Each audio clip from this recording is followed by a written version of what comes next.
When most of us think about the Bible, we probably think of it as a bunch of separate stories, right? You've got Adam and Eve, Noah's Ark, David and Goliath, all these individual tales. But what if that's not the whole picture? What if the Bible is actually one single massive epic? A story that tells the same pattern over and over and over again, from start to finish. Well, that's exactly the idea we're going to dive into. And it all kicks off right here, with probably one of the most famous first lines ever written. It's this powerful statement about absolute order being pulled from total chaos. A perfect world, designed and built with a real purpose. Okay, but if everything starts out so perfectly, why does the rest of the book feel like this long, kind of painful cycle of humanity just constantly messing things up? That right there, that's the central tension of this whole epic. And it's the big question we're going to try and unpack together. So to really get a handle on this cycle of failure, we've got to go all the way back to that perfect beginning. It's a story that moves from pure chaos to a foundational promise, a covenant. I mean, if you actually look at Genesis chapter 1, it lays out this incredibly structured process. This isn't random at all. It's a very deliberate separation and ordering of, everything. Day by day, you see this order being established. Light from darkness, water from sky, land from sea. The message couldn't be clearer. The story kicks off with God bringing order and life out of a world that the text calls without form and void. And to lock in this new order, a really crucial concept gets introduced: the covenant. Seriously, think of it like a treaty or a binding agreement that lays out the rules of the road for the relationship between the creator and the creation. This idea, it's the foundation for the entire story. So after humanity's first big failure, which, leads to the Great Flood, we get to see one of these huge covenants in action for the first time. The promise made to Noah is all about stability. It's a pledge that the world won't be allowed to just collapse back into watery chaos again. This really sets the baseline for everything that's going to come next. But here's the thing, that promise of stability, it doesn't guarantee human perfection, not even close. In fact, almost immediately after this promise is made, the biblical authors start laying out this repeating pattern, this cycle of rebellion and failure that's going to define the entire rest of the story. And this cycle, which is the engine for so much of the biblical story, it pretty much unfolds in 4 clear stages. It goes like this. First, you've got the promise, where God establishes a covenant. Second comes rebellion, where humanity breaks that deal. Third, there's a consequence, some kind of judgment, that interestingly often looks like a return to chaos, but it never ever ends there. Fourth, a path to redemption is offered, which then leads to a new, fresh promise, and then boom, the cycle starts all over again. And trust me, this isn't just a one-off thing. We see this exact pattern with Adam and Eve in the garden, with Noah's family literally right after the flood, all through the messy family dramas of Abraham and Jacob, and then it just scales up to the level of an entire nation, the nation of Israel. This cycle gets crystal clear when we hit the era of the kings. Seriously, the book of 2 Kings reads like a broken record, just this rapid-fire list of rulers who keep making the exact same mistakes. One after another, they're described as doing what was evil in the sight of the Lord, breaking the covenant, and dragging the whole nation deeper and deeper into this pattern of failure. So, where does all this constant national-level rebellion lead?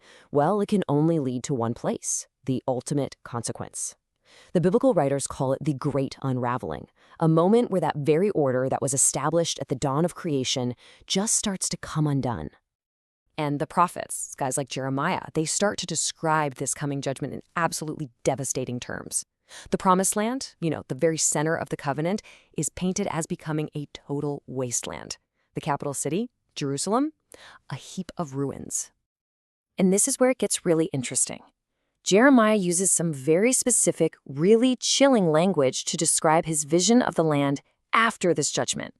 He says the earth was without form and void, and the heavens had no light. Now, does that sound familiar to you? Because it absolutely should. And there it is. This is the key. The authors are deliberately mirroring the language from Genesis 1, the language of creation itself. So judgment, in this way of thinking, isn't just destruction, it's a decreation. It's the intentional unwinding of the ordered world, a forced march back to that formless, void, and dark chaos that existed before day 1. But hey, remember those 4 stages? The cycle never ends in chaos. even right here, in this moment of total decreation, the path to redemption is already being paved. And this is where the story takes a really fascinating turn. Just when things look their absolute darkest, the very same prophets who are predicting all this doom and gloom, they also start talking about hope. They start to envision a new covenant, a renewed promise. But this time, it's different. This time, it's going to be bigger. The prophet Isaiah, he just captures this new vision perfectly. The promise isn't just for the nation of Israel anymore. The restored community is imagined as a place for all peoples. It's a universal invitation to come back into a relationship with God. And this prophetic idea of a universal promise, it basically becomes the central mission of the New Testament.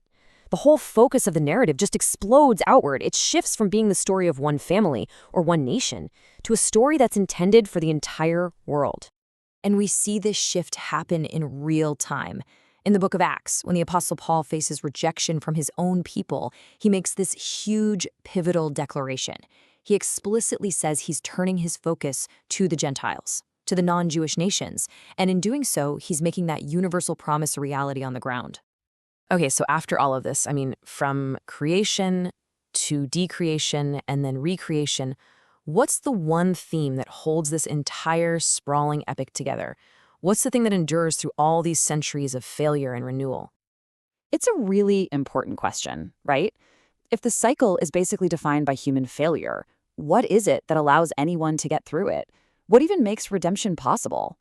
Well, the answer, according to the writer of Hebrews, is one word: faith. The author gives us this incredible highlight reel of biblical figures.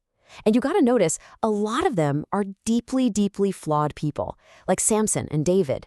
And yet they're held up as heroes. Why? Because even while they were caught up in that same cycle of failure, they never let go of the promise.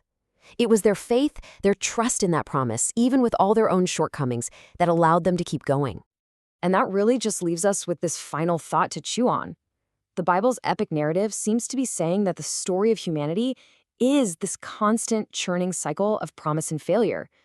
And so maybe the ultimate question it's asking us isn't how do we avoid this cycle, but instead, how do we endure it?